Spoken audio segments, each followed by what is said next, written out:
Tagad esam Ikšķiles Romas katoļu baznīcas iekšpusē un redzam Rīgas amatniecības vidusskolas veidoto altāri.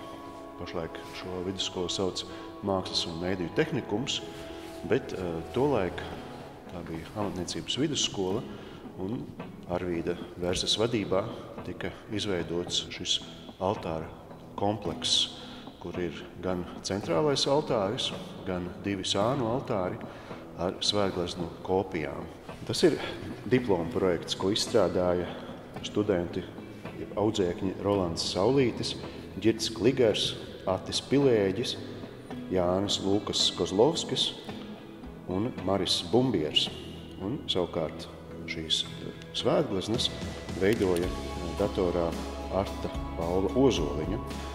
Tas tika uzstādīts 2018. gada 22. jūnijā, un jau 29. jūnijā pēterdienā tika pieņemts un aizstāvēts. Komisija bija Ojārs Spārītis, Zinātņu akadēmijas prezidents, Māja Vanaga, kas bija toreiz amatniecības vidusskolas direktore, un Māja Avota, kas vērtēja no mākslinieckās puses, kura ir, starp citu, arī Ikšķiles Luterāņu baznīcas altāra viena no autorēm.